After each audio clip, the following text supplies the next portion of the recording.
dive into it. Fucking just dive on in. Dive on into, what is this, Yeah. week 15, I guess now? Is that what this is? Technically, I think this Yeah. would be week 15. I mean, we're in week 2 of the playoffs. We just Yeah. got through our first weekend, which was crazy, to say the least. Yeah, it was a lot closer just in, all the matchups. It was came more down to the wire than I even expected. I would say so, and in both cases, especially with okay, so we definitely have a lot to talk about. I think some Yeah. people, I know we had Nick down this last weekend, and he was chilling with me and Chris. He had a what was that, a Christmas party or something like that he was going to, but we were able to get together for the games, and it was a shit show, dude. People were upset. People were really upset. This was not the fantasy weekend everybody was expecting to get. Were you disappointed at all throughout? I mean, obviously you came away with the win at the end, but do you remember as the week was, or sorry, as the day or week was going through, that you were a little bit upset with some Yeah. performances, possibly? Oh yeah, definitely. Yeah, happy to get the win, but Robbie Anderson and just the whole scenario it's gone down with Josh McCown and the Jets. Like it was just I've been riding high on Robbie Anderson for like 5-6 weeks now, and I was like, dude, this is the guy that's gonna help me get to the championships. And then McCown is out now, and like I don't even think I can trust Robbie Anderson anymore with fucking Bryce Petty. So that was a disappointment to see for sure. Yeah, dude, they scored that. I mean, and we'll definitely get back into that Jets game when it comes to Nick and Josh Oh McCown. yeah, Oh God, my Jesus. God. Yeah, that was a disappointing. That was definitely a disappointing performance. Did you have anybody going off on the Thursday game? I have to go back and look. Yeah. That was a big. Well, I did. I had Drew Brees. Right, because that Um, was a big. That that was a was a big big game game. for the team for like Joey and Nick's Joey and Nick. matchup, Yeah. and Derek didn't have anybody, but yeah, I had Drew Brees going, and I was really happy for most of the game. Like Brees, I think got 2 touchdowns within the first like either first half or first 2 or 3 quarters, and I was like, finally, dude, he's gonna have like a nice game. And he had like 22 points, I think, and this was at the very end of the fourth quarter, and they were driving, and they were in the red zone basically. I was like, dude, fuck, this is awesome. If Breeze gets another touchdown here, like he'll be like pushing 30 points. And I was like trying to finish a movie at the same time, so I like put my phone away and checked it like an hour later, and I was like, oh yeah, let's see how Drew Brees finished. And I saw it was 20 points. I'm like, what the fuck happened on that last drive?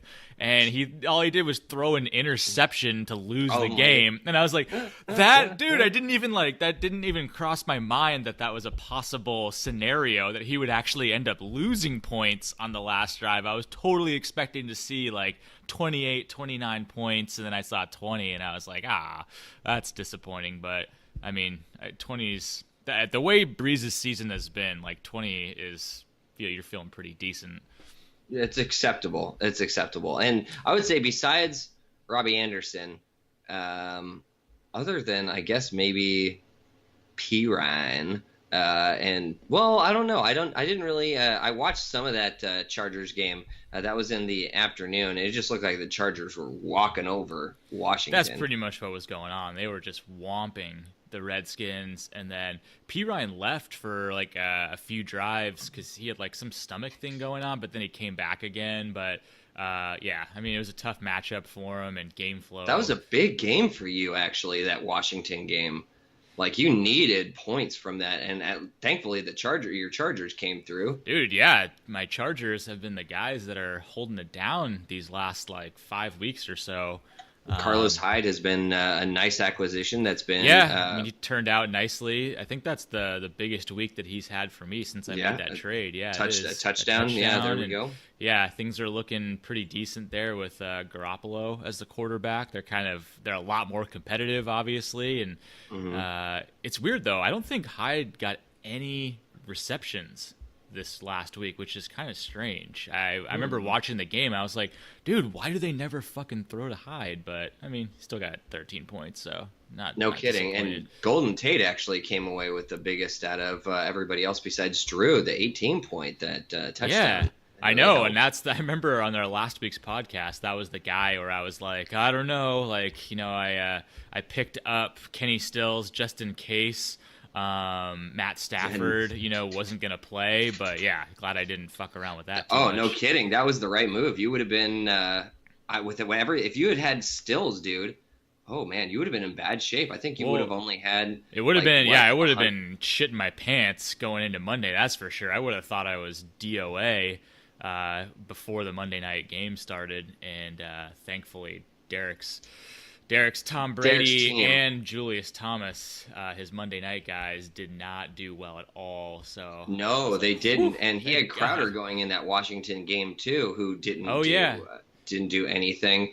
And Marvin Jones was pretty quiet in that same game that you... Dude, funny enough, you guys had a lot of the same games that you were watching. Actually. Yeah, we had a lot of overlap. So when I was following the ESPN Gamecast on my computer, and during the morning games, like the Niners game, the Oakland game, Dallas, all of Derek's guys actually did really well. And a lot of them started slow, and then all of them started to do well. He had Gore, Lynch, Dez... and then he had Marvin Jones as well, who just did okay. But I was like, fuck, man, like everyone on Derek's team so far is doing really well, like not making it easy for me. And then things definitely slowed down. It really, his Adam Vinatieri playing in that snow blizzard game, that was super helpful. And they only had 7 points. Like, I'm surprised about Frank Gore, dude. Frank Gore had 36 fucking Dude, they carries. couldn't throw the ball in that game at all, like, because just none of the quarterbacks could throw it in the snow, so they just kept giving it to Gore. Yeah, well, I guess if that's all you can do, that's all you can do. Funny enough, I was actually looking at Marshawn. Since Derek's had Marshawn, he's had 5 touchdowns or so. Yeah. Dude, yeah, 5 he's been touchdowns. So good ever since he picked him up. Yep. Dude, one man's trash is another man's fucking treasure. Well, there you go, Derek. Now that's what you get. Bad juju comes to bite you, touching my fucking Marshawn in my garbage can, rifling through my garbage. Oh, shit. No, but that Monday game fucked him so bad. He could have easily walked away with the victory, I think. How far behind was he? Let's see. Like, we can just do the math real quick. So 90 minus 11 is 79 minus 2. So he had 77, I think. So he needed like 30 plus 30 points from Brady, and then like 10 from Julius Thomas. So let's see. So he's got he has 18, or sorry, where is it? With Julius Thomas and Brady, he got 13 together, right? Right. So he was at 77, and I was at like 107. I had Gostkowski. Oh, okay. You had Gostkowski. Yeah. So basically, I was a little bit nervous going in because I knew Brady could certainly have a big game, like get 25-30. I mean, he's done it several times this year. And certainly. Julius Thomas had been, pretty decent over the last few games and easily could get a touchdown and a couple catches. So I was just like, fuck, man, it's still definitely possible that I could lose this. But then as the game started going and Brady had a couple interceptions, and I was like, oh, shit, dude, I think I got this now. Yeah, I think so. I think this is well in hand. Yeah, dude, that game, oh, man. Unbelievable, dude. I can't believe. But did you see the stat for New England when they travel to Miami? They're like 7-9 in the last 10 years. That's horrible. That's a horrible stat. I think they're the only team that they have a losing record against. Wow. Well, see, but that's the thing. Like, I feel the Patriots own so many teams. Like, just they own everybody, but their own division plays them so well. Yeah, true. And I don't know what was going on with Brady in that game or the last couple games. He just hasn't really been his normal self. 8 before and 11 this last week. Yeah, that's rough. I mean, Derek needed a lot more love from a few positions, like the Crowder, Thomas, and Vinatieri. Those three positions, like you're only getting 7.5 out of three positions. That's hard. Yeah. And even with yours, with some of your lowest scores, I would say you got Robbie, Delaney Walker, and P. Ryan. So you got 12.5 plus another 3.5. So you're still well ahead of where Derek's at with only so few points. Yeah, I would say like from three people. The majority of my team played pretty decently. More than not. But I definitely didn't, have a huge week, and I didn't steamroll. Like, the door was definitely open enough for Derek to come in with some good performances, but they just didn't come for him. And Brady, I would say Brady's probably the biggest. Brady and Vinatieri, I would say, are the biggest culprits there. Because if he had gotten 10 points from Vinatieri, all Brady would have had to do was get 22, 23 or something, which is totally doable. So I bet Brady lost a lot of people, either their chance at the playoffs or lost in their first round because of how bad his last 2 weeks have been. For sure. I mean, with his performance this entire season, he definitely was winning games for teams. So. Oh, for sure. Oh, dude, that is a rough go. I think this might be. Was this the lowest score of the week? Was 90 the lowest of anybody? I think it was. Yeah, I think it was. Yep. It was. Yeah, Misha had 99. Yeah. So, yeah, I guess I'm lucky, but at the same time, the other two teams that were in it as well. I mean, out of all the I would have beaten anybody. So, yeah, as long as it was, I would have beaten Misha. I just wouldn't have beat you. Yeah, nobody would have beaten me. Well, Chris would have. Chris would have beat you. Slapped me right upside the face with fucking the hardest score. See, and that he was even saying that next year we should do the payouts throughout the into the playoffs as well for this specific reason. Yeah, who else? Nick was arguing. Was Nick arguing for that? Yes. Yeah. Yes, he was. And so this is all I have to say. The only issue with that is we are taking money from the purse. So if we were to do that, which I don't have objections to, but if we were to do that, we have to increase the buy-in. We would need an extra $30 from 10 people in order to cover the last 3 weeks, which is not really all that much money, but that's the thing. That's why it's cool. The more you up the buy-in, the more cool things you can do. You can have more awesome payouts either throughout the regular season or throughout the playoffs. Maybe we can do more things other than just the highest score every week.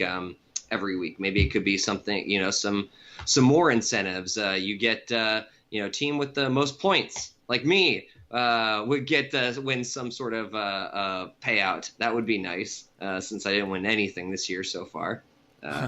Still in it for the champ. Could have won that. But even still, true. So if we up the buy-in, we can do a lot. Now here's John just shaking his head, going dude, no, I got the little ones. No, Nick's just no.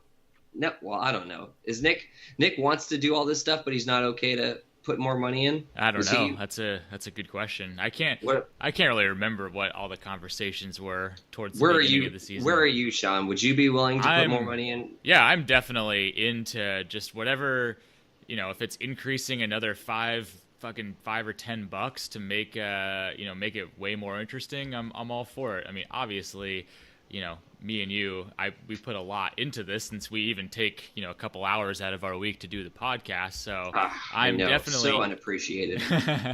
But no, I'm into making it more creative, making it more incentivized so that, you don't feel if you don't make the playoffs every year that you're just throwing your money away every time. Yeah, absolutely. Funny enough, while we were driving around, with me, Nick, and Chris, we realized that we were the only 3 people that did not win one of the payouts this year.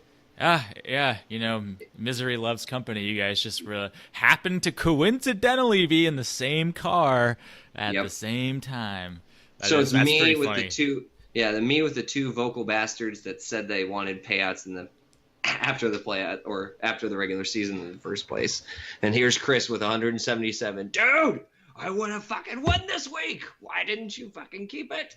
Yeah. But like you said, everybody would have had to put in, like what, $5 more or something, and then Chris would have won. Been that much, or maybe $3, and then Chris would have won 10. So ultimately he would have won a few extra bucks, but it's nothing nice too crazy. Something. It's nice to win something, even like a person like Jimmy or Phil who won it one time.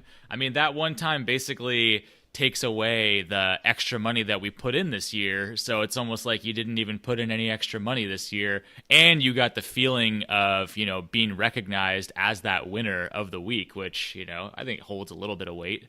I think it does. I think especially for John, who's, even though he didn't get into the playoffs, dude, he's fucking sitting on like at least 4 victories.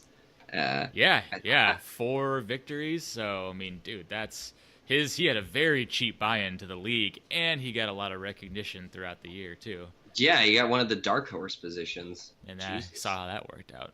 Dude, this is the curse of the fucking podcast. Yeah, and dude.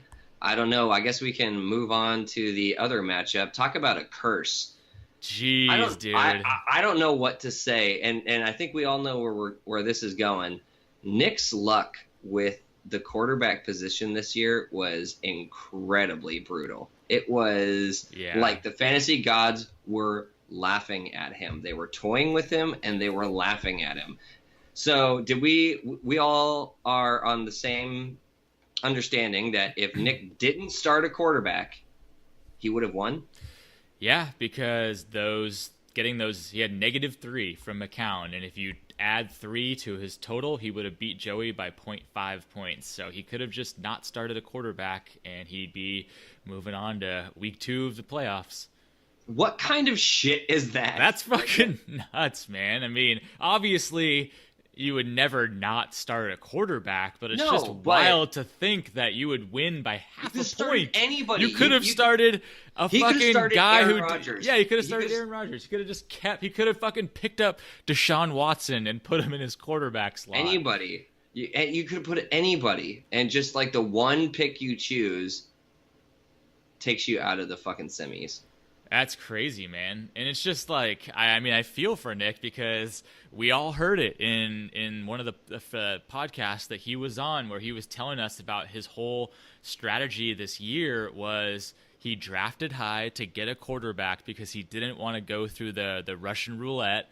And that's also why he, and then he lost it. He lost Aaron Rodgers, and then he traded to get a stud quarterback. So he wouldn't so he wouldn't have to do roulette still, and he still has to do roulette. And I would say it fucked him throughout the regular season. He never found anybody good. Yeah, absolutely. From the end, like when was it that he lost? Let me take a look at Nick's schedule really quick. When was it that he lost? It was like week 7 or something, week 8, something like that. Week 8, he starts, here's week 7, he starts Brett Hundley. Okay, week 8, that was the first he gets one. this huge one against you, the Deshaun Watson game. Yeah. Okay, so then starting week 9, that's after he lost him. So here's the Marcus Mariota stretch. Week 9, Marcus Mariota. He does win one with Mariota against Phil. He won Phil. A few games, but I don't think it had anything to do with the quarterbacks. Yeah, dude, he went on a 3-game losing streak with those quarterbacks to end the season, the regular season. So he was already super pissed about dabbling with Mariota, and he just started Derek Carr. Yeah, Derek Carr, and Derek Carr had bad games. Well, 17 wasn't. He had a decent game one week, but not what Nick was expecting still. And then he's like, finally, fuck it. I'm going to play one of these little, free agent waiver pickups that's been crushing it lately. And I know I talked to him before any of these games started, and he was saying he was either going to pick up McCown or, what's his name on the Vikings? Case Keenum. Case Keenum. Yeah, and he ended up picking McCown a week prior and just kept him on his bench. And he's finally like, all right, I'm throwing in McCown. I need something good. And McCown's been really good the last couple weeks. Last 2 weeks, 31 and 33. Yeah, 31, 33, -3. That's just unbelievable. I mean, Nick wasn't saying anything on Sunday, as far as I No, know. Like, we were no, dude. We were all sitting together, and the yeah, funny thing was, is so we're in Nick's hotel, right? That he ended up getting, and Chris brings his laptop. Nick's got his laptop, and we have the TV in the hotel. Both of these guys subscribe to Sunday Ticket, so we have two computers on up with games going, and they're like got one computer hooked into the TV, so they're like switching it out. And then when we got to the afternoon games that were blacked out, we had the TV going, and then the other two computer. It was a nutty shit show. yeah. And all Nick was watching was some of those players. And now the McCown game, that was in the afternoon, so like going to the morning, it was not a good morning. I'm pretty sure that Buffalo Indy game definitely was fucking Nick. There was like a late last minute fucking Jack Doyle touchdown. So Jack Doyle for the most of the game was doing absolutely nothing. I want to say that Carolina game, that was a morning game, wasn't it? I think so. Yeah, and Latavius Murray was having a really tough one. Bills fucking quiet. Even though Indy did nothing, they only scored like that one touchdown. That still was enough to bring them down. That New Orleans game didn't hurt him. Like DeAndre, that was the only person. DeAndre and Devontae Adams, like near the end of the game. I think Devontae Adams wasn't doing anything for a while, and then got like 2 touchdowns in the fourth quarter, or one in overtime, even, I think. Yeah. So yeah, and so Nick was shitting his pants. He was ready. He was fucking ready for that Denver game, right? He was all fucking set. So we were like, okay, we should go get some pizza, and we went to Woodstocks, and we're like, okay, let's get going. And now I don't know if you saw any of that game, but McCown went down a couple times. So the first one was like where he was like doing like a run or something like that, and it was like he hurt his back. So he was like on his knee, like holding his back, not moving. And Nick's got his like hands up on his head, Good like, Lord. what? Oh my God. And then he goes off the sideline, and Nick's like, just no. And then McCown comes back, and he's like, okay. just okay. We're back to it. And I'm pretty sure McCown throws. Yeah, he at least throws a pick at one point. And he fumbles it at some point, fumbles too. it at one point. Nick is just like, this is not good. And then next thing he knows, Nick looks up at the screen, and McCown's on his knees again, holding his wrist and walking off. Jesus. And then he was gone, and Nick was like, he's not coming back. I'm gonna lose. This is fucking stupid. And then I'm pretty sure after the night was done, or we all took a look and saw that, yes, -3, he is out of the playoffs, and if he'd started anything else or nothing, he would have won. Yeah, this I mean, I feel for him. Like, that's just so brutal. And I've been in plenty of times in our league in the past where I'm streaming quarterbacks, and it's not going well. It sucks so much, and you try as hard as you can to pick the right guy, and then that shit happens. So I feel for Nick for sure. But this matchup is just fucking ridiculous, though. Like, everything, both of them were just probably ripping their hair out for the most part of the day, because neither of their teams really did that well. It was just like, dude, that Thursday a couple game, small players. Yeah, like we said, that Thursday game was going to be super telling for and the how funny things thing were going to was, shake out. With the way it played out, because we can go over to the other side to Joey's team. Oh and my God, what a roller coaster. I don't even know what Joey was thinking. Like, on Thursday, I bet you Joey was just furious. Oh, he was texting me a shitload, because Joey and I text very frequently, and he was just couldn't believe it when Kamara was going out. I mean, and he was texting the group obviously as well. And then you're like, well, fuck, he's not coming back in. And Julio, like, he wasn't doing very much for the most part. And then Nick had Ingram going, and so you're thinking like, wow, Joey just lost probably his best running back, and Nick's got the other running back, so that should be good. And and Matt Ryan and Julio just aren't really doing very much. No, they didn't. They didn't do what they needed to do. So Joey is like looking at this Thursday game, and I bet Nick is looking at it too, going, "Fuck, this is exactly what I wanted." Joey's saying this is exactly what I didn't need to happen. Although I bet Nick wasn't like super ecstatic because I mean Ingram got 10, which is okay, but you definitely expect more from Ingram, especially when Kamara was out of the game, and he had Will Lutz, the kicker too, who only got 5 points. Yeah, only got 5. So Nick was probably upset. Yeah, Nick was probably hoping for more from both of his players. He was thinking he had a chance to just like, take a nice cheap shot at Joey's knees with a bat and just like kind of missed and only grazed him a little bit. I don't know. Well, I mean, come the Sunday, I'm not sure how it all played out. I want to say that was the Houston SF game. Was that in the morning or the afternoon? That was a morning game. So okay. I mean, DeAndre, monster game. Monster game. At least happy to get some production there. Yeah, but at the same time, like Goodwin, I think that was a claim for, or a pickup for Joey, and that was definitely he picked him a up. good pickup. He picked him up the week before and played him. Okay. So this is his second week in a row, and Goodwin's been nice, doing good. Yeah, and who else? Gio had a good game. Gio had a pretty good game. Kareem Hunt. God, dude, he had the biggest game he's had since week 3. And his first touchdown since week 3. And I'm sure Nick's just going like, you fucking kidding me? Like, this guy's been ice cold for like 6 weeks. And fucking Butker put it to it. Oh, dude. And then Butker, dude. Yeah, and it was, Joey had just dropped Chris Boswell after he had a really nice game the week before and went back to Butker. I was like, damn, dude, like already dropping Boswell, who got you like 15 the week before. And then fucking Butker gets him 17. Like, it's just crazy to think that one less field goal from Butker. How many did he have? He had 4 field goals. If he only had 3 field goals, Nick could have won. Yeah, it's just weird to think about all these like woulda couldas. Like, well, and because of the way the rest of Joey's players played out, like, dude, Jimmy Graham didn't do anything. 0. Like, what the fuck? Jimmy Graham's been so good this year. And then Hogan, fucking on Monday, dude, he only got a catch for like a single yard. Yeah, like Nick should have.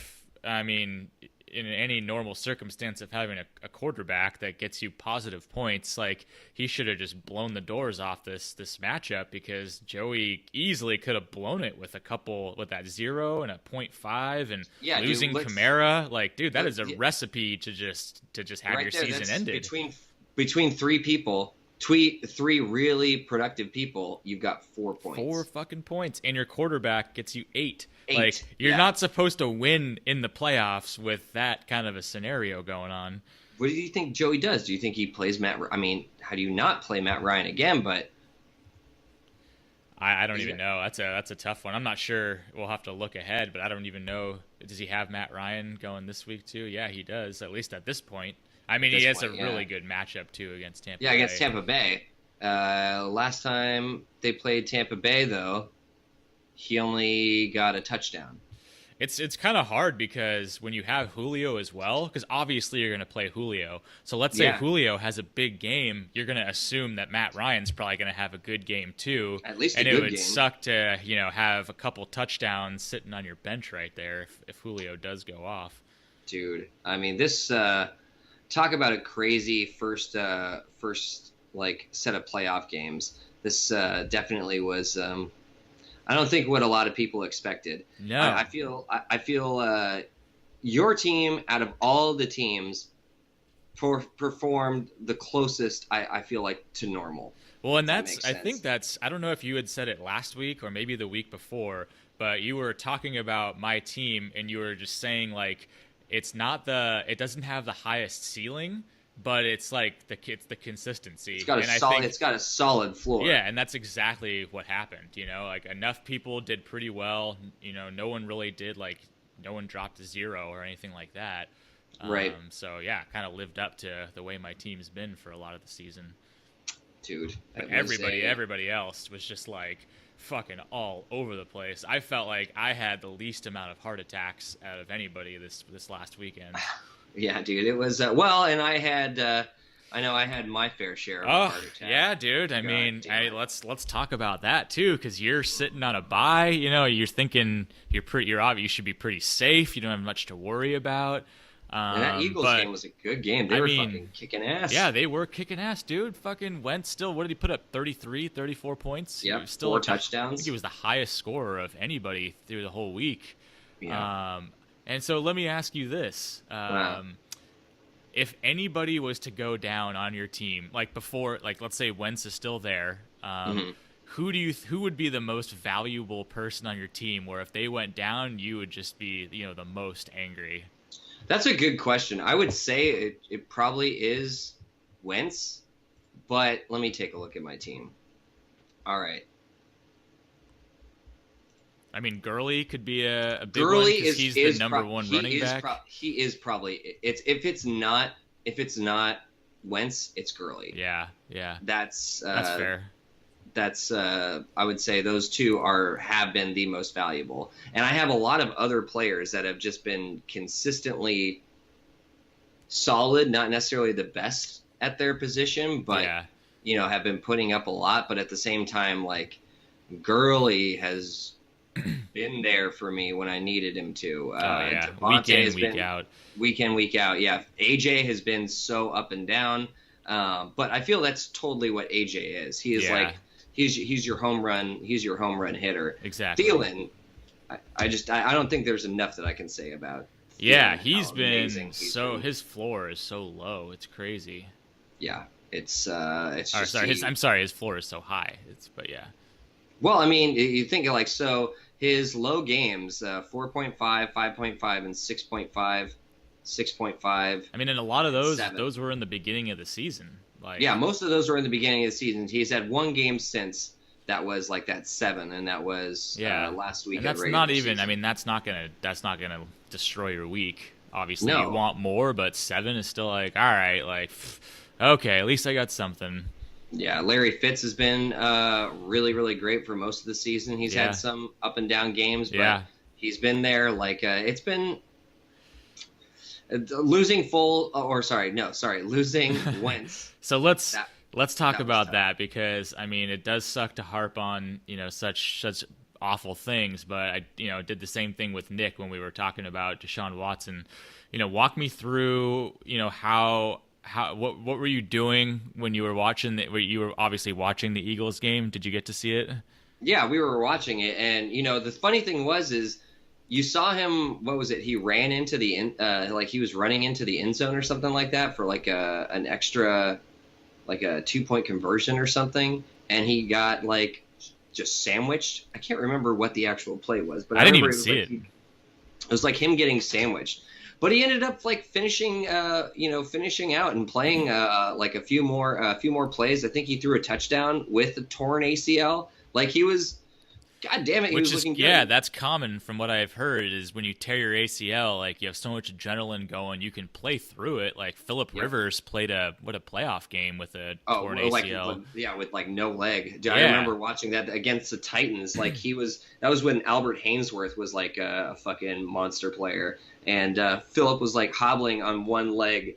Just like out of the once he snapped the ball, just to try to not put any pressure on it. But we were all watching it together, and as he was going on off, you're hoping, oh fuck, like I hope this isn't something serious. And then the ticker starts coming up, the reports are coming up, serious. And by the time the evening game was starting for the Steelers and the Ravens, the Adam Schefter tweets were coming out, Eagles fear, Carson torn ACL, and I'm just like, hand in, my face in my palm, just head in hands. Couldn't believe it. It sucks. It definitely sucks. The thing is like, he was a big, I think, reason why my team was able to turn it around from the beginning of the season. Yeah. Not the only reason, but I feel like he was definitely a big part of it.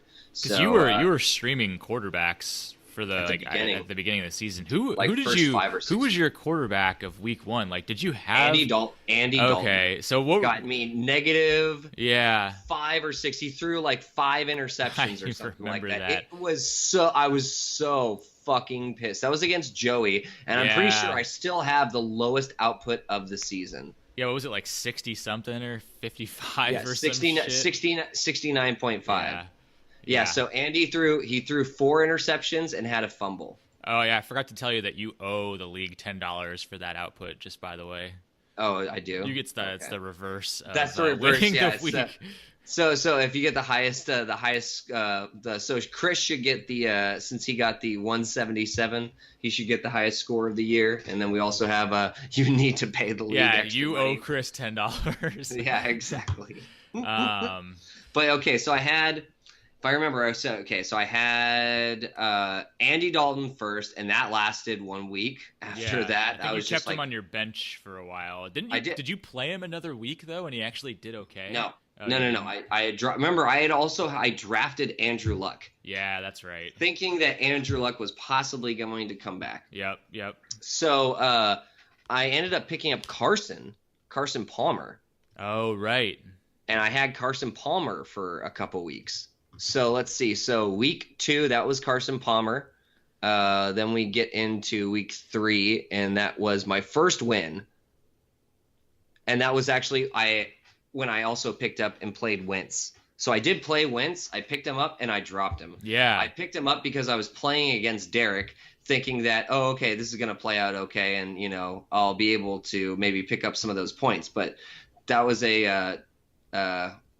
not where I just got my only points. Larry Fitz, Todd Gurley had one of his 35-point games. AJ, Larry Fitz had like a 27-point game. So all of a sudden, all these other pieces started like coming together. But so I had Carson at one point. Week 4, I was back to the other Carson Palmer. Week 5, I was at Eli. Oh man, dark times. That was, dark times. And then I think, what is this, week 6, week 7, I'm back to Wentz. And from there, week 6 or 7, that was when I was playing Wentz the whole time. Yeah, that's crazy. Yeah, definitely a big up and down there, but you got lucky because somebody could have easily swooped him on, even free agency or on waivers, because you dropped him once or twice. Yeah, so he was on the roster, or sorry, on the waivers for at least 6 weeks. And at that point in time, he had a 36 game, a 16, a 15, a 29, and a 23. So not bad. I mean, pretty not damn bad. good. Honestly, I don't see why he was still sitting there. But remember, at this point in time, Nick still has Aaron Rodgers. Deshaun Watson isn't like the hot commodity people think he is yet. It's just everything is different. Like people were still looking at last year and just historicals as kind of your bar. And I remember Wentz just wasn't very good last year. Like he wasn't that great. He wasn't really a fantasy asset. And so it definitely takes a few weeks of consistency before someone's like, oh, okay, I guess this guy actually is for real. Yeah. So that was, it was rough. It was brutal. I was not happy with it. And then you found your guy. Well, sorry. The beginning was rough. I found my guy, and yes, losing him was pretty brutal. Yeah. It was pretty tough. Did anything happen with Misha's team other than him just kind of having a low output this last week? Let's take a peek here. Quick box score. I don't think too much. No, I mean, he's got kind of his usual lineup, I would say, for the most part. Yeah, he threw Sterling Shepard back in there, and that didn't go very well. No. But I think for the most part, he has Mike Davis from Seattle as a running back fill in there. But just I mean, not a great week for Misha's team. Like Cam Newton and McCaffrey had McCaffrey, dude, that was the game where. Man, what's his name? What's the fucking other running back? Jonathan Stewart. Yeah, Jonathan Stewart had 3 fucking touchdowns. Like, dude, where did that come from? Like, that's just out of control. Yeah, I remember the last one where he was like doing the Superman over the line. I'm pretty sure I saw exactly. A little 1-yard score. Oh man. So I'm sure no big injuries or anything like that. So I'm sure Misha's lineup will look probably pretty similar, and he'll hope for just a stronger performance from most of his team. I would say so, and we've got some interesting matchups coming up this week. Before we go on in there, How does the consolidation ladder work? So is it So I think the so way it works. Oh, the consolidation. Oh, I have no. yeah, like Well, at this point, it doesn't do anything. well, I was just looking at the bracket. I want to see how the bracket works. So if Chris ends up stomping everybody like he did with 177 points, God, how did he even get there? Roethlisberger had 34. Sean McCoy in the snow, 22. Le'Veon had 33.5. Oof. And he also had Michael Thomas at 23. Fournette finally came back and alive and was at 20 points. Jesus. Dude, so many 20, 30 point games. My God. 3 people in single digits. 2 of those single digits were 9.5 and 9. Sorry, Phil, dude. Phil had a good week too. He had a great Finally, week. Dude. he had This a is good like week. this is one of the, it feels like really good weeks, and just he gets matched up against the person who would get the highest score that we've ever seen this year so far. Jesus. Yeah. Even had Stafford on his bench. Duke Johnson. Damn, Duke Johnson all of a sudden is catching some balls, and God, sorry, Phil. This is a rough one. This is a rough year for you, Phil. It's not fair. What happened with the other? What happened was the other game? That was John and Jimmy, wasn't it? Yeah, I didn't really even look at that at all. Well, I don't think we really, but I was just gonna take a look just to see. Oh wow, look at this. So this was Antonio Brown and Jamal Williams Yeah. on Green Bay, dude. That's like Dude. Look at Jamal saviors. Williams' numbers over the last like couple weeks. Yeah, man, he's been super good. They obviously found somebody there in Green Bay. We'll see how that looks too when Aaron Rodgers comes back this week, but looks like he should probably be getting a lot of work still. Yeah, absolutely. So that's going to be interesting. So in that consolidation ladder, we got Chris going against Jimmy, and Phil and John rounding out the bottom And this then Nick weekend, and Nick and Nick Derek. and Derek in the winner. So now this is the tournament that decides third place, but the only people that can get third place are the losers of next week's championship, or sorry, this week's semis. Yeah. Whoever in the playoffs still, whoever loses in these two matchups will play for third place next week. For third place next week. And that's a Okay. good question too. Did you have a chance to go back and look and see what our agreed upon payout structure was going to be? Does sure. third place even get anything? Yeah. I'm pretty sure every year we've always had third place. Yeah, that's what I thought. I wasn't sure if we changed it this year or not. No, I don't. I really don't want to change it. I would rather always have third place get money back, Yeah. which is what I thought it was always. So if I remember correctly, we were to do third place got money back and second place doubles money. Got So it. that would be 130. Yeah. Okay, so if we have 600, let me do the math really quick. 600, Jesus. Can't believe we're 600 doing this right now. 650 total is how much we're all putting in. Yeah. Minus 130 for the weekly payouts. Yep.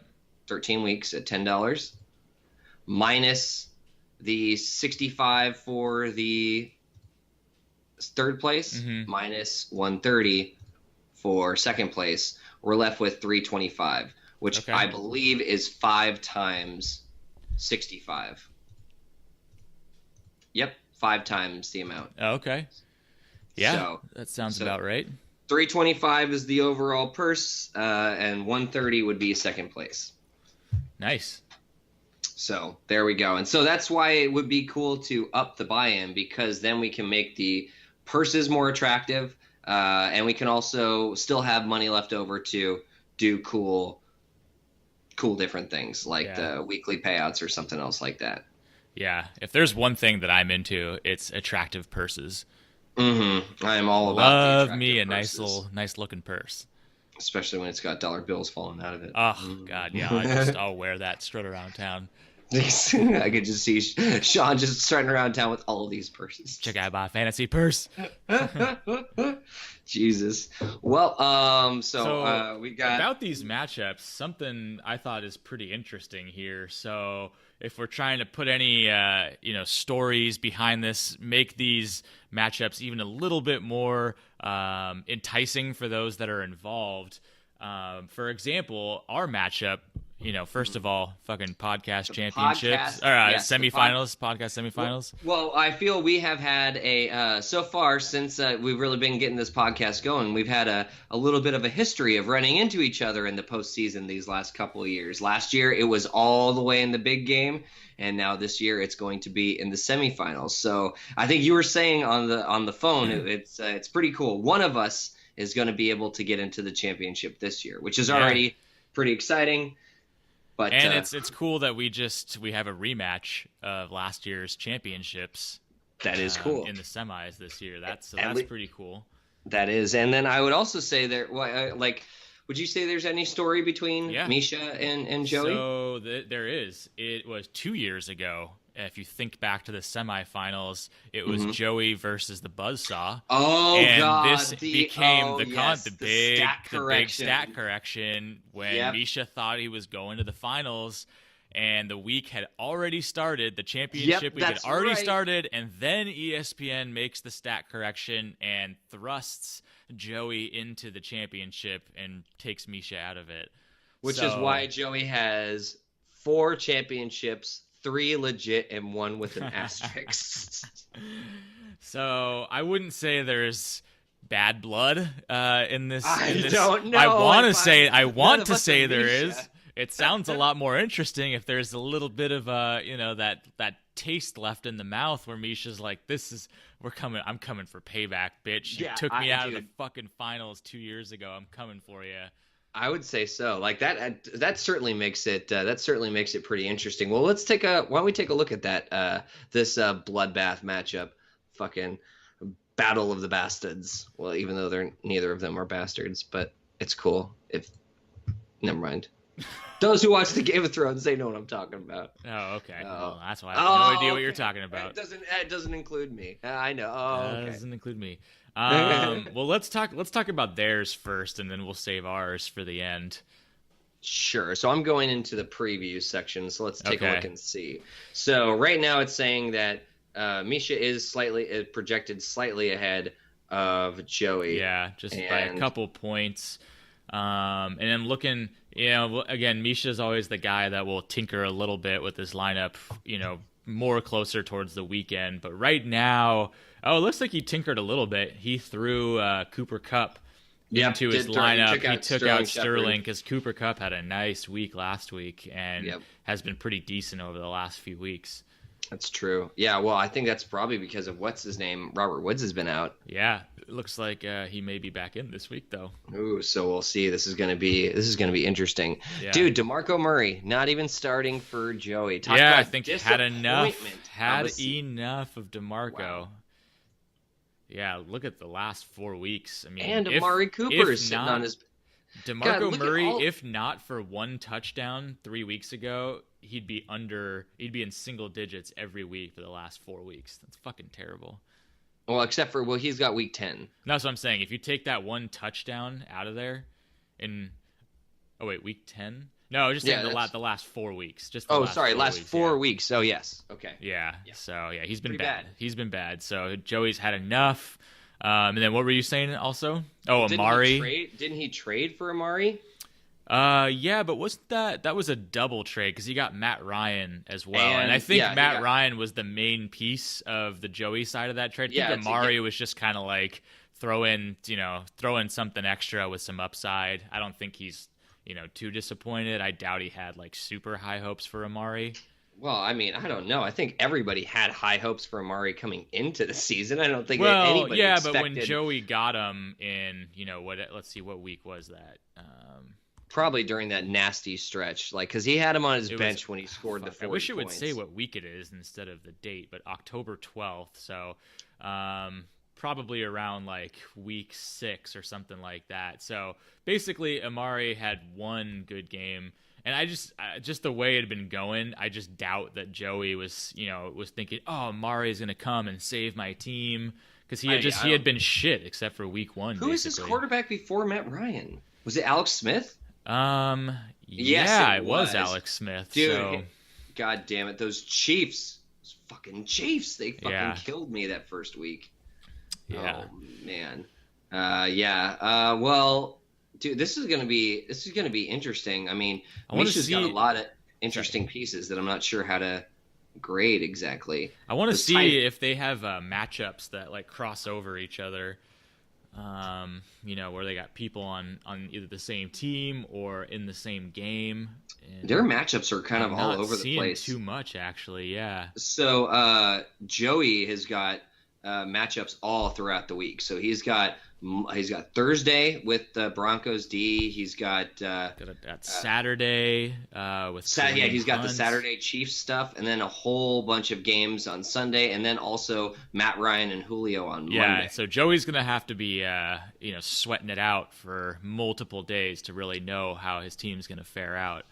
I think Misha's just got one of those tight ends going on Saturday, and then the rest of his team is all going on Sunday. Yeah, Misha's going to know exactly where his team stands after the afternoon games on Sunday. So, He's just going to uh, have to sit through Matt Ryan yeah, and he better Julio. be he That's not better going to be be hoping. easy. He's got to hope that he's ahead by probably 30 plus points going into Monday, or he's going to be shaking at his boots a bit. Yeah, dude, this is going to be a tough one to call. I'm not really sure what to say about this one. Like, I will say, dude, those two tight ends are Yeah, they're that's his they're money. He get terrifying. Gronk is back. That's gotta be helpful for some of Tom Brady's troubles. Like getting Gronk back should be nice. Yeah, Landry's been pretty damn solid and consistent lately. yeah, ridiculous. Doug Baldwin, that's been the last couple weeks. He's been productive and getting his due. Oof. I just think both teams have a lot of like ifs to be able to Yes. win. Like, and they have to do with a lot of the same positions. Like for Misha, I think it's gonna if Cam Newton and Christian McCaffrey can have a good game, obviously that's gonna be huge for him. But that's a big if because they haven't been great to the last couple weeks. And then on Joey's side, you've got Matt Ryan and Julio. And if they can get their shit together, then he'll be in good shape. But they also haven't been that great lately. So it's just like they need their guys to actually come out and perform here. I'm just yeah, and you're right, looking at the matchups, it doesn't really look like they have any of the same games that they're paying attention to, except for Except maybe that for Charger game. the Charger and yeah, the Chiefs just with Kareem Hunt and Travis Kelsey. That's the only game they're watching. Otherwise, their Otherwise, it's just matches. all over the place. Yeah. hmm I don't know, dude. This is kind of tough to call. I guess what? So Kamara's going to be playing out off of the concussion as of right now. So that's kind of Yeah, a. he should be fine. Joey's, I'm sure, glad that he's through the concussion protocol and looks slated to play. It looks like he just popped in Robbie Gold. Yeah, Gold's Uh, been good. I actually picked Gold up in my other league that I'm still in the playoffs too, just because with Garoppolo now, they're starting to actually get to the red zone more, but they're still not quite converting all the time to touchdowns. right. So he's could be a nice little addition.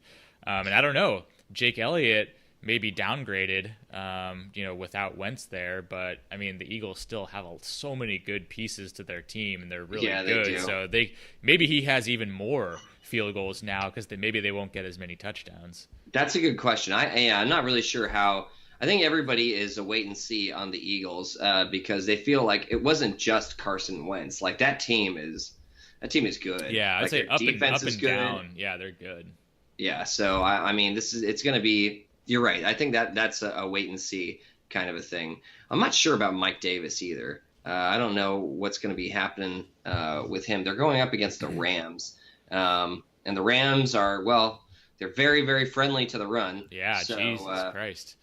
Yeah, that could so be if they give him a workload, that could be a good game for him. true. Oh man, So yeah, this is really tough. I feel like this should be a close matchup. And you look at where Joey finished. What did he have? 99.5, and Misha had 99, I think, last yep. week. Like they basically tied last week. I wouldn't be surprised if it's really close again. Who do you think has the more question marks on their team? Oh man, that's a great question. I think I would honestly, it's really fucking tough. I was about to say I think Misha has more question marks just with Cam Newton, Christian McCaffrey, Doug Baldwin hasn't been very good lately. Even Mike Davis is certainly a question, but fuck, they all have a lot of upside potential too. Yeah. I don't know. Chris Hogan, I'm still putting kind of a question on. Yeah. I really never know what to think about Jimmy Graham. Marquise Lee, I was looking at his numbers, and they're nice numbers, but geez, he still has, like, in the last few weeks, he still has a 6.5, 1.5, and like an 8.5. Yeah, he's been a lot better. Yeah, just the last couple of weeks, he's starting to see a lot more targets. But I would say, if he had a game where he got 2 catches for 20 yards and that's it, like, you wouldn't be shocked either. I'm just not sure. Man, this is so fucking tough to pick in this matchup. This one, yeah, this is really tough because I feel like there are parts of these teams that I really like and that I would be nervous if I was playing against. Like for Misha, like I really don't like Kamara. Like that guy really bothers me. Like I feel like he could easily, even off of a concussion, he could easily put up like 25, 30 points, no problem. Easy, yeah. Easy. Matt Ryan and Julio Jones. All you need for them to do is connect like once. And that's going to be a big game for both of them. On the other side, dude, if I was Joey, like, dude, those 2 fucking tight ends. God damn those 2 tight ends. Like, that's a really nasty, potent part of the team. And then, and in addition to that, Cam Newton and McCaffrey, if either one of them is having a big game, you can probably think that the other one's having a good game because McCaffrey gets all the receptions from Cam. He's not the big run guy for the most part, so... it doesn't help. Doesn't help in trying to pick somebody here. But the way I'm gonna go, and this is, my picks are just so fucking stupid. I'll even admit it. I'm picking Joey because he's got Matt Ryan and Julio going on Monday, and I don't know. Whenever I fucking go up against people that have guys on Monday, although last week just demolished my theory right now, so probably shouldn't even keep talking. But I think I see where I see where you're going with this, and I think you're right. I think when it comes to that Monday game, that's going to be that's going to be the make or break game for the week. I mean, Misha's going to have all of his work done, and it's how well he did or didn't do. Yeah. And it sucks to sit and wait and watch. God, yeah. If I had to put money on somebody, I think I would have to put it on Joey. I think maybe there's a touch more upside, especially with Kamara back in, because like you said, he could have a 25, 30-point game, and I don't really see somebody on Misha's team that really has that kind of firepower. Certainly a Gronk or a Kelsey could do that, but I don't know. And if Kareem Hunt does what he did last week, I think Joey could probably be in pretty good shape. But I don't feel great about that at all. I just feel like I'm throwing a dart right now. Yeah, I hear you. That's tough. Yeah, I think you make a lot of good points. I mean, I think Joey's got he's got a lot of upside with a lot of these players too. The matchups, I'm just trying to think of like the matchups as well. I'm really curious about this Green Bay Carolina game, like especially with Aaron Rodgers back. Yeah. What's going to happen there? Is it going to be a high scoring, or is Aaron Rodgers not going to be? Is he going to have some rust? Panthers defense, is that going to fuck? I feel like there's some big games that are going to tell a lot. Right now, I think since Misha doesn't seem to like or coin that name, the Voodoo Strike, we'll go ahead and we'll just add a little bit of a Voodoo Strike to this and watch Joey start to pull out all of his hair. I'll go ahead and I will pick Joey as well. Oh boy. Okay. Strike it down then. It's Voodoo Strike it. It's a Voodoo Strike. Now, Misha, understand, with the way that I see this meaning is that Joey should win. But apparently the way everybody else sees it is that this means that you are going to win. So you're okay, bud. So either way, it's very confusing. Yep, exactly. And man, if we ever had any sound bites that we could drop in, I feel like we need a sound bite for a Voodoo Strike, because we say it happens all the time. I don't know what the Voodoo Strike sound bite would be. Dude, I don't know, like just a fucking lightning bolt or something like that. It should be like oh, like some fucking some voodoo magic talk. Voodoo witch talk, yeah. Yeah, exactly. The voodoo doctor. Dr. Shakla, we ain't in the jungle no more. My beef's strong. Jesus. Well, okay, so I guess the only other matchup we got this week is the podcast championship rematch, the semifinal 2017 podcast. We meet again. Yes, we do. And I'm looking for some revenge. I feel like I didn't have my best in our championship last year. I don't even remember if we have that game from last year. Like I don't know. I just remember. I think you played pretty well, but I just remember like I didn't come out with a super strong effort. I want to say like I finished with like 100 points or something like that. If I had to guess, it was 114 to 97. I had 97. Yeah. So you started. Funny enough, here you go. You had Drew Brees again. Oh, come on, Drew. We need this. So you had Drew Brees and Carlos Hyde. Oh year. Yeah, that's right. Yeah. Okay. And it started Jonathan Stewart, DeAndre. Funny enough, DeAndre did not have a good game for you. Jordy Nelson, who was your boy last year, man, he was had a 32-point game in this fucking touchdowns championship. All over the place. I had Delaney last year too. Yep, Delaney was there, right? You also had Ty Montgomery. Oh yeah, he was good. Punch. Having it. So yeah, and I had Matt Ryan. Obviously, that was my Matt Ryan day. I had Zeke the Beast, the Sneak, the fucking yeah, Ewok. He was your boy. He was my boy. I also had LeGarrette Blount that year, and that was when LeGarrette was on the Patriots, just fucking tearing shit on up. Yeah, Crabtree, that was my other big guy. Edelman was my other big guy too. This was I remember this team. Well, that was definitely a fun one, but it was close. It wasn't too much of a spread between the two of us. Yeah. And now we get to this year.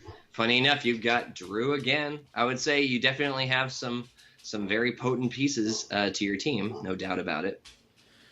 Yeah, I'm hoping. I mean, I'm throwing Robert Woods back in the lineup. I know it's always risky to throw a guy who's coming back from a multi-week injury just directly in there, but I feel like I'm kind of in do or die territory here, and I don't feel good about playing Robbie Anderson this week with Bryce Petty throwing to him.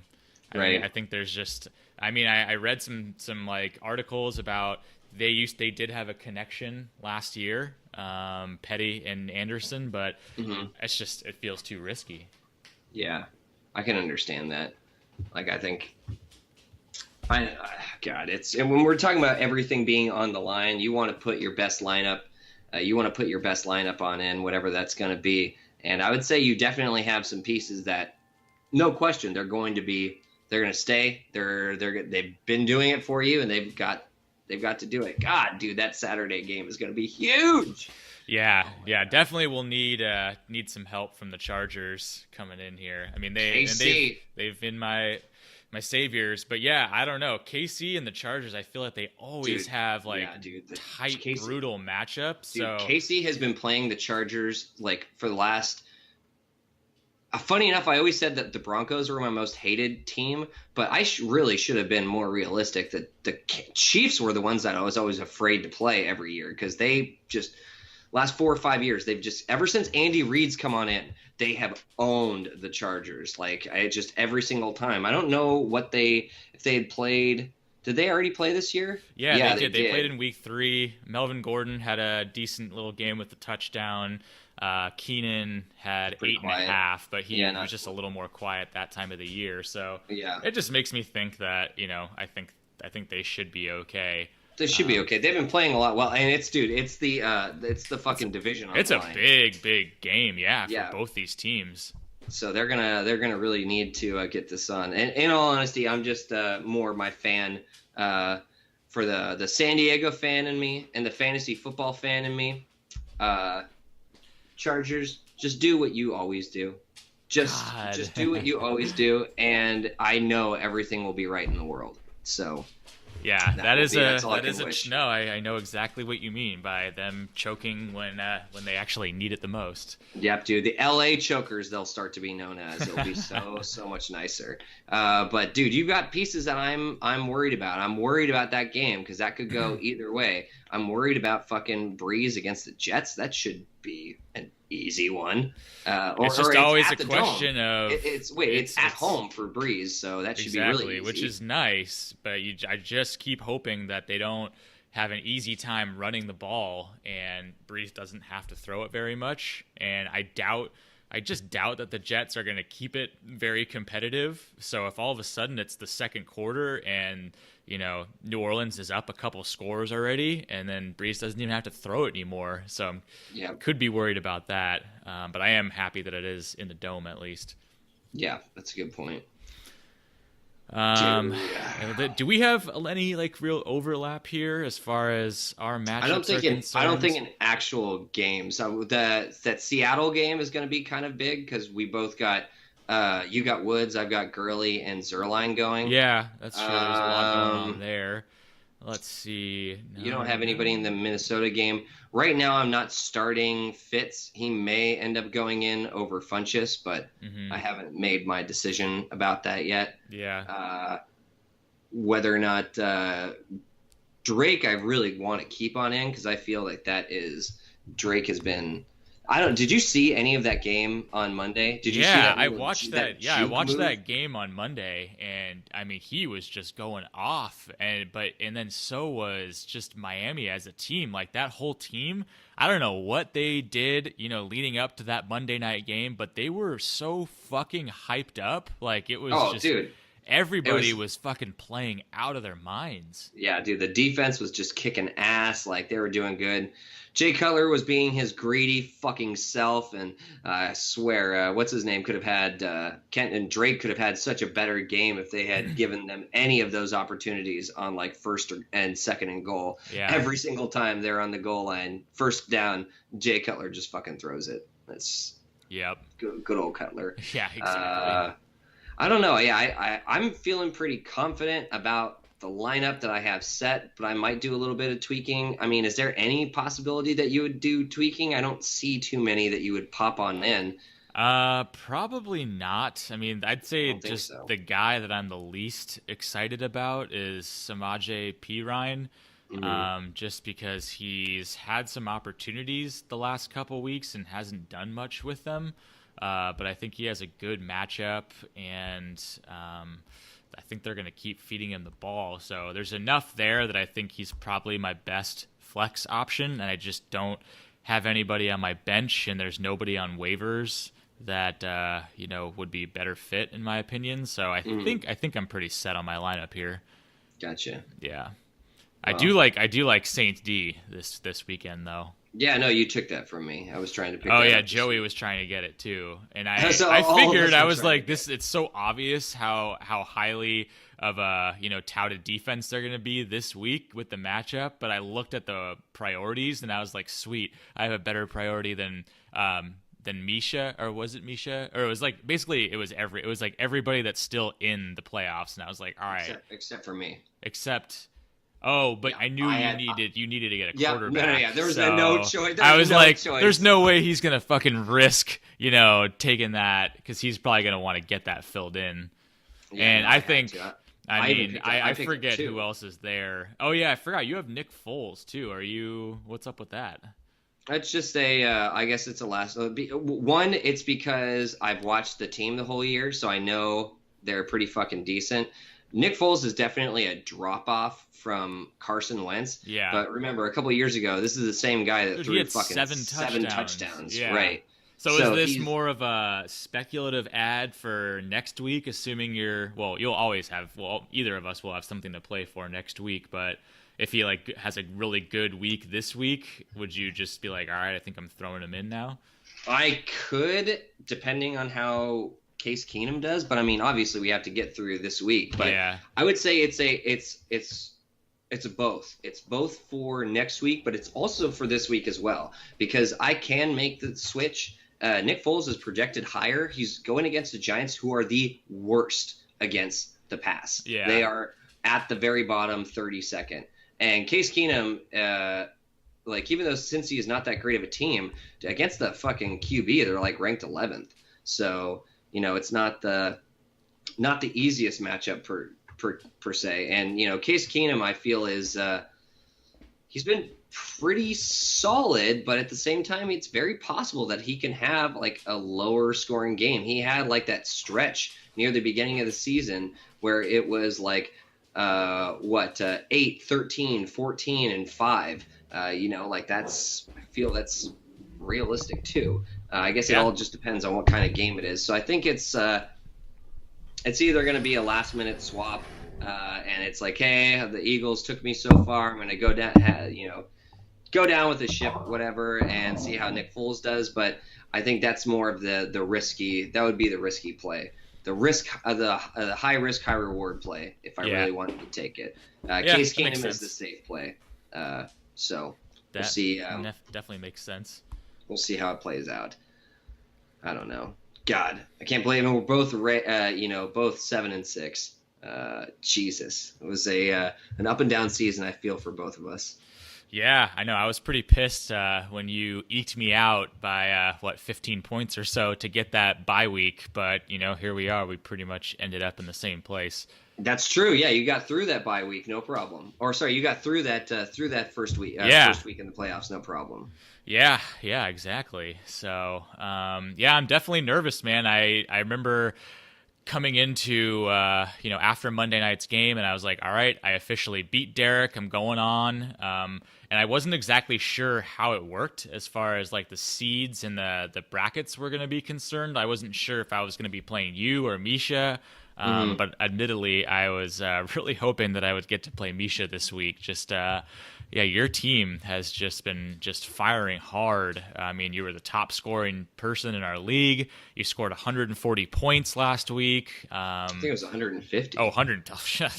Fuck. 150 points. And I am definitely nervous coming into this. I have to think that ESPN has you projected higher. Slightly higher by, and that's even with points. Keenum. I couldn't even imagine if you had Wentz in there. You'd probably be projected to beat me by a lot more. But I think you would have to be the favorite in this matchup. You've got a couple number ones as far as position ranks on your team. Some pretty decent matchups there. I'm very nervous. I know you are. And see, the problem is that because you don't pick yourself, I can't pick you as well to give you to make you start shaking in your boots, because I know you very much believe in the voodoo like strike. Like you very much believe in that. Like if everybody's picking you, you're convinced that you're losing this week. Yeah, you're just like, it's gonna happen. True. I'm losing. But I'm picking you for sure. But I'm nervous. I am definitely nervous. Like, see, the thing is your team has, I think you've beaten me twice this year. Like you and I have played each other twice and you've beaten me twice. And they've been really fucking high scores. I want to say that, was it the first week? Was that the first week was the one where the first time we played was where you got the highest score? Yeah. Oh, that was week 2, right? Yeah. I had scored 148 that week, and I think C.J. Anderson was one of my highest scoring people in that game. And then the next time that we played each other, oh yeah, I scored 151. You scored 151. Oh my god! So maybe highest score again, dude. Maybe you're my good luck charm. Maybe I just need these Brian matchups so I can be the top scorer of the week. It might be possible, but here's what I believe. I believe that the fantasy gods were putting me through the ropes. They were putting me through the ringer. They wanted to see if we could make a season so brutal against you, how well can you do? How can you drag yourself through the mud and come out on top? What was this thing in fucking Shawshank? He called through a fucking mile of shit. Yeah. And walked clean at the other side. Yep. I'm telling you, dude, I've been through my mile of shit. I am standing, and all I have to do is crawl through this last little bit. I'm picking myself. I want it. I want that fucking championship. I want to get there. Case Keenum, I'm not too worried about, but at the same time, the Carson Wentz thing, it shook my confidence, but I'm standing tall. I'm standing like a man, and I'm gonna go ahead. I'm not afraid of your voodoo, Sean. I know my voodoo is stronger. My voodoo, my beef, Yo, strong. voodoo strong. My voodoo strong. So I will go ahead and I will give myself the slight edge this week The to hope. strike. Plus, you've got somebody playing in the Monday night game, so that's even more reason to throw the edge to your side. That's right. That's Devontae. Yeah. Yeah, because the only game I have on Saturday is you don't have any. It's a doubleheader on Saturday. Oh wow, Yeah, there's 2 games on Saturday. Detroit, Chicago, and So I've Kansas City. I've got Golden Tate, Keenan, and Melvin all going on Saturday. Wow, dude, so- you're watching football on Saturday. Yeah, Jesus. and I'm going down to Joey's place for a little holiday party down at the Casa de Lazaraski. So That should be fun. yeah, should be good. Hopefully Jimmy's there. It'd be good to haven't seen him for a while, but definitely have to make sure that Kansas City Chargers game is on the TV somewhere. And yeah, I'll be making a lot of breaks to go see what's going on in that game. Yeah, no kidding. Oh man, knock on wood. Kansas City comes through for me. Yes, do what the Chargers do best.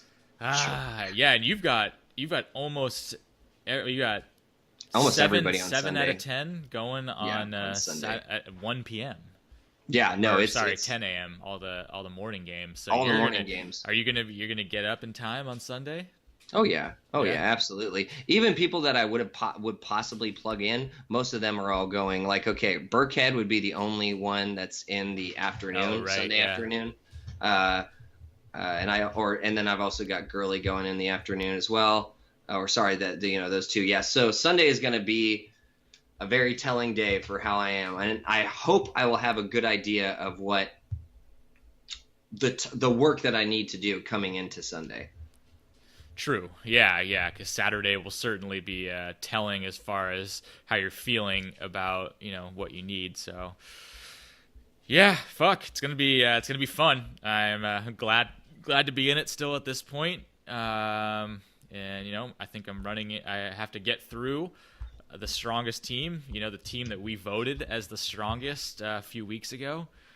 So That's right. It's not gonna be an easy walk. I'm gonna have to walk through my own mile of shit dude, if I want to get to the championships. Now, dude, this is not. I don't feel like we make this easy on each other. I don't feel like we've ever had any wash matchups between each other. I feel that these are dogfights. I have a feeling that Misha's and Joey's as well is going to be a big dogfight. It's going to be really, really close. I guess. Who are we going to say is the victor? We have no idea. I don't know. Yeah, time will tell. Time will tell. I do want to make a. Oh, sorry. Go ahead. Finish that. Oh, I was just going to say, I hope everybody is here with us next week when we're talking about it, and one of us is, sad, and the other is glad. Yeah, I do want to make a quick PSA to the podcast, though. I just want to say, I mean, we've already talked about it that me and you are deep in the playoffs with championship last year, so there's some podcasts there. But the other people who consistently seem to come on the podcast, once, twice a year, Nick and Joey, they also made the playoffs. Joey's still there. So there's something about coming on the podcast that seems to increase the odds that you make it to the playoffs and stay competitive. So just something to think about for all the other teams for next year. You may want to think about getting yourself on the podcast and getting that magic. I think so. We have magic here. We have lots of it. Lots of magic. Magic and voodoo. That's what we got going on. And coughs. And lots of Brian coughs. Yep. Have to get it on at some point in time. Yeah. For all the 2 people that are probably still here right now listening, going, what the fuck are they even talking about now? Well, cheers to you boys. We're still here. Cheers to you, everyone not named Derek, because Derek still never listens. It's fucking bullshit. And look where Derek is. Got kicked out of the playoffs. Kicked out. You listened. You might have been in. Well, shit, I think that's probably a wrap. I think we covered everything there. I can't talk anymore, so. Yeah, I think you're having troubles just just being alive here. Yep. All right. See ya, everybody. Have a good playoff week for whoever's still playing. Me, you, Sean, and Joey and Mish. Good luck to you guys You this just week. named 5 people. Did I? Yeah.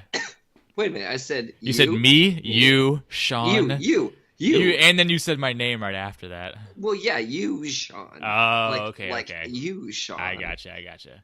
Because, I mean, if I'm pointing to you, maybe people are thinking I'm talking about them. Like, they're driving in the car and they're like, and you, me, driving on the freeway, me? Yeah. Man, I was just looking at my, I had a little notepad next to me of like a couple things that I wanted to talk about, and I have one thing that just says good news / bad news, and I have no fucking idea what that even is. How stupid that I wouldn't write down like what I'm actually talking about when I. Well, maybe people winning, people not, or. No, it was something a little more clever. Like it just wasn't like, oh, you guys lost, you guys won. There was like. I had this idea to bring up, like, all right, Brian, I've got good news and I've got bad news. Like, I remember that thought, and then I have no idea, like, what the whole fucking thing was after that.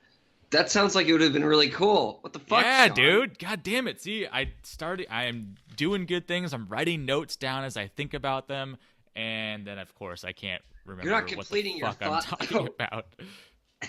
You're like, this is a great idea. Okay, so the way it's going to start is the good news, bad news, and Pod, shut the fuck up. Yeah, and what the hell is that? Yeah, exactly. A bird. Yeah, what's that shiny thing on the ground? Yeah. All right, so, it's a learning process. Step 1, write stuff down. Step 2, make sure you write it so you know what the hell you're talking about. I would say that's a little fair tidbit for next year as we continue to tinker with the podcast. Tinker.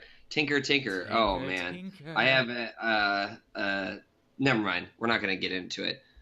Does it have something to do with John Glasgow? It has something to do with Chris Stage. Oh shit. Okay. Oh dude, no. All right, I'm telling it because I just can't believe it happened. So you know how Chris has a habit of tinkering with his lineup right before the matchup. Yeah, well, I mean, I already know the story you're talking about, so yeah, yes, I do know about that. You're just gonna pretend like you've never heard this story before. Exactly. Okay. Yes. So Chris, we all know he has a little bit of a habit to tinker, and tinkering, if you're not confident, could cause you problems. And he had Kenyon Drake this last week, and was just not feeling confident, and had his boy Hogan coming back from injury, and this is all in his other league that he was in the playoffs for, like 430 or something like that. So paint the picture. Like where was Chris at? So we're getting to the Monday night game. Sounds like he's in a good position to potentially win. Yeah, that's right. So Chris is like behind in his matchup. I think he's behind by like 7 points or something like that. Something like he's not too far. He's not too far behind. So all he needs is like a performance, and he's gonna have it well. And he had Drake in like the whole week, right? He had Drake in, yeah, Drake in the whole week. Drake had a couple good weeks before, and but this was the Monday night game coming on up, and he had both of these players playing in this Monday night game, and we all know Chris's boys, they are the Pats. And it was in his own league. He's the commish for. He knows all these guys. He wanted to go down. He wanted to make sure he had his boy in. And I'm pretty sure his boy that he subbed in at like 4:30 got him one catch for 1 yard. A single yard. Meanwhile, the guy that he just had taken on out. What was Kenyon Drake? I can't even remember. It was like 20, 30, yeah, 20. Yeah, 21 and a half. Yeah, 25 carries for 114 on the ground. And also had 5 catches for 79 yards. Just so much. It was the Drake show last week. Yeah, dude. So much production.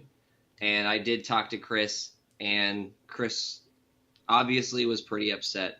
And I feel our biggest enemy in fantasy football is ourselves. I would agree with that. I would agree. I think it's a good lesson on just the amount of tinkering, of overthinking your lineup. That's what we do too much. We always doing overthink so our much lineups. research, and then add that to if one of the players you're trying to decide between is on a team that is your beloved team. You know, Chris is a huge Patriots fan and could not resist temptation to, you know, play a guy on his favorite team, and just got a little too cute with things there, and damn it, cost him a fucking run in the playoffs. I guess that's very true. And see, the funny thing is I learned this lesson a long time ago, especially when we're talking about our own team. Now, unlike Chris, I don't have a team like the Patriots. It's in the Super Bowl almost every year, and No, you you know, don't. no, You don't even have a team that will fucking stay in your own city. No, I don't. Yeah, so I don't have a team anymore. Yeah. But when I did have that team, said team, they when I needed them the most. Because, yes, I did. I was like, oh, I'm a Charger fan. Oh, this is going to be Gates' game. I'm going to pop him on in. He's going to get me those points that I need. Oh, this is Keenan's game. I'm going to fucking do it. They fucking did not. They did not come up for me. They always let me down when I needed them the most. I learned the fact that you can't rely on your own boys. What was the major league line? Fuck you, Jobu. I do it myself. I hit this home run by myself. I'm going to do it all for me. We are rambling so much right now, but this is the point after. See, what I should have done is I should have smoked this bowl at the beginning of the podcast. So now you're fucking rocking and rolling. Now you're like in pure podcasting form. Yeah, so, okay, everybody. So what we're going to do is we're just going to restart the podcast. So you guys are just going to ignore all the shit that we said. So, Sean, let's talk about this. No, I'm just going to – I'll edit it. I'll just take this last 5 minutes and just put it at the beginning. Just put it at the nobody beginning, will have any idea. Nobody will know. Nobody will know anything. Seamless. It will be, yeah. See, this is the magic of the editing. Actually, would you say can before we end this thing, can you tell me one player – or maybe like one or two players this year that have just surprised the shit out of you? Somebody that when we went through the draft, like this was not somebody that you were had high expectations for, that is a top player this year. Yeah. Why? Oh, DeAndre Hopkins. Oh, it took me a while to like think of anybody, and then. Yeah, it's true close to my heart because I drafted him in the first round last year and he was really bad, and I didn't think that they really did much upgrading on the QB side. I mean, they got rid of Simeon, but I didn't think they had anybody else there, and all of a sudden he's super fucking good this year no matter what quarterback they have. Yep. And I just couldn't believe it. So I'm actually looking at this. So obviously Antonio Brown is Antonio Brown, the best ever. So he's sitting at right now 260.5 points. Mm-hmm. DeAndre is at 231. So he's only 31 points, which is a bit, but he's only 31 points behind Antonio Brown. Now, get this. Keenan Allen is number 3. So DeAndre I said at 231. Keenan Allen's at 186.5. That's such a big drop off from Huge. 2 to 3. It's a different class. It's those two guys. These guys were then there's everybody else. Wide receiver. Yeah, they were the elite wide receivers this year. Yes, talk about consistency. And I just want to go back. I got to look where. Oh, so DeAndre Hopkins was drafted number 37 overall, the 4th round, and you've got number 2 wide receiver of the season. Chris drafted him, obviously, but I would say that's got to be one of the best draft bargains except for like, I don't know, a flyer you picked up in like the 11th round that turns out to be a stud. But talk about good value right there. Yeah, I would absolutely say so. That's a really good person. Was there anybody you had in mind when you were thinking about that? Kamara. Yeah, I mean, I just didn't even know about him. I didn't know about him at all until week. I want to say like week 3 or 4 or something. And yeah, I remember like I remember listening to the ESPN, 06010, and they were talking about like he's a guy I would definitely, be picking up in, deeper leagues, PPR leagues, and I was like contemplating picking him up, but I already had Michael Thomas, I had Drew Brees, and I was like, I can't just keep stacking up on all these Saints players, so I'll let it go by, and definitely kicking myself for not picking him up when I easily could have. So Todd Gurley, we were talking about his number one, like best running back this year. He's at 252.5. Yeah. Le'Veon is not very far behind at all. All right, he's at 246.5. Super close, yeah. All right. Now Kamara is, I would say, somebody who did not start the season. He was not starting. He's not the number one back. He wasn't even drafted, I don't think. No. All right. So he's not the number one back. He didn't really start the season all that spectacular. I mean, you're starting behind Mark Ingram. Or did they have Adrian Peterson at that point? Yeah, they had Adrian Peterson. So, why would you even think about whoever their third string might be? Yeah, exactly. So right now, he's number 3 at 213. That's crazy, 213. Man. And the next behind him is Kareem Hunt, who's at 198. Yeah. So already, so there's only 3 backs in the 200s. Todd Gurley and Le'Veon, 252, 246. That's obviously, you expect them to be in a class of their own, but you don't expect Kamara to be slightly far behind with not really even starting the season like all that great. Yeah, he's a guy where, come draft time next year, people probably going to be looking at him in the first round. Yeah, I would have to think. Looking at this, bro, like Joey is sitting with 2 top 5 backs. Well, I was about to say, speaking of Joey, and this is something we've always talked about, is every year, no matter what league you're in, there's always that one, like everyone asks, who's that big waiver pickup or free agent pickup that's like, the one that is just the best out of the whole year. Yeah. There's always somebody, and definitely this year it's Kamara, like without question. And who got him but Joey? And what have we always fucking talked about when it comes to Joey's winning ways? He seems to find the studs on waivers and somehow ends up getting them. Like I remember several years ago, he got Odell Beckham off waivers and fucking crushed it with that. He's had some other ones too, but we always talk about Joey getting these fucking sneaky little add-ons, and they really help his team, and he managed to do it again this year, and he's still right here in the playoffs. Yeah, he is. He's still in. Here's another thing to note. Right now, currently, Ezekiel Elliott is still the 9th ranked running back. Yeah, it's crazy that he's in the top 10 still after all this. He has not played since week 9. Yeah, that's fucking nuts. So that's something to keep. Zeke is going to be a top pick for a while. Yeah, exactly. If he's coming back, next year for a full season, you've got to think he, could be in the number one or 2 overall conversation. Absolutely. Do you have any other people that you are big surprises for you? No one else. I mean, there's got to be others, but no one else is really coming to mind.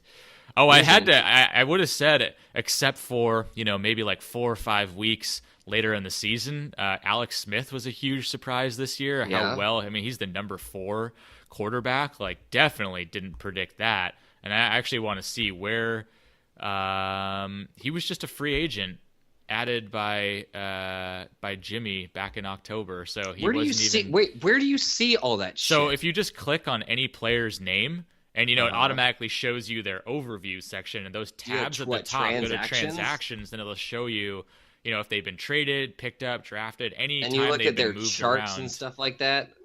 I've never looked at any of that shit. What is all this stuff? I've never even looked at any of that stuff. ESPN before. projected high, projected low, likelihood to play. That's way too many numbers for me. Oh, dude, you actually can go into like all the stats and stuff like that by week. Oh, weird. And you can compare it to people. Fuck, dude. Maybe I should start fucking around with all this ESPN shit in the computer. Yeah, that's kind of cool, actually. I've never fucked around with all this stuff before. Now, what about Carson? So Carson, wow, interesting. I did not realize this. Carson was actually was drafted by John Oh, interesting. in the 15th round. Oh, wow. Just a fucking, like, whatever scoop up, backup quarterback. Dropped him on the 7th, and I ended up picking him up for a game against Derek, and then I dropped him. Yeah. So he was He was just picked up. he was like the whipping boy. Just throw him in, drop him, whatever. He was picked up by Jimmy. Oh, no way. Yeah, October 4th. Jesus, And then man. dropped by Jimmy. Wow. See? Somehow, some way, I got him back the very next week, and I've had him ever since. Well, until I dropped him. I don't know. Really I'm not, you could always find a way to take some lessons out of that of, maybe keep a interesting guy on your bench for a week or two and see how it shakes out. But it really just depends on what else is going on in your lineup. Tough, dude. Like, our league is tough with those 5 bench spots. Yeah. We cannot keep people on our bench. Especially, with all the injuries where you have to keep people on your bench for a while. Like, it's tough, yeah. Okay, I do have one more surprise. Yeah. Jaguars D. What the Oh, fuck true. was That's a really that? good one, yeah. And Derek drafted them, and he's just had them the entire year, right? Let's see where he drafted them. Drafted them 14th round. Yeah, that's been a real nice pick. Wow. I just don't believe it. Like, Yeah, that's a surprise for sure. 100. They have 184 points. Just to put that in perspective, that's more than Travis Kelce has, the number 1 tight end. He only has 169. That's funny. If we could start 2 defenses, we would. Oh yeah, dude, or 2 kickers sometimes. Oh my god, Zerline's been so good. Yeah, where's Zerline at? Zerline has He had 172 points. He has more than That's a lot more of receivers than- and running backs. Yeah, that's more than tight ends. Yeah, 172 is more than Ezekiel Elliott. Well, okay, what about wideouts? It's more than Tyreek Hill. Wow. It's more Yeah, than so probably Mike Evans. Yeah, Jaguars defense has. Oh my God, Jaguars defense is only 2.5 points behind Keenan Allen, the number 3 wide receiver. Jesus, yeah, that's just how many points you're getting from that position, and that can be tough. Yeah, that's pretty stupid. It's 2.5 points behind Melvin Gordon, 8th running back. That's stupid. The defenses shouldn't score this much. That's crazy. All right, this was the biggest sidetrack of us trying to end a podcast and then going into me smoking a bowl and then why don't we just talk for another 40 minutes or something? Yeah. All right, let's just we'll say goodbye. Everybody enjoy. This was a crazy season. We all know it was a crazy season. I'm sure we'll be talking about next week. That will be the end of the semifinals. We'll know what the championship's going to be. We'll be able to talk about the championship, and that'll probably be a great time to put the whole season in perspective because it's pretty much the last game of the year. Absolutely. Crazy. I know. Yeah, fuck. So 2 crazy. weeks left. 2 weeks left, you guys. That's it. All right, so we got to enjoy it while we can, even though those who aren't on in, if you're still stopping by and listening to the podcast, well, shit, that's really cool, and we love you guys, and absolutely can't wait to get to it again next year. Absolutely. All right. Shit, it's been good. See you guys next week. Catch you boys later. Later.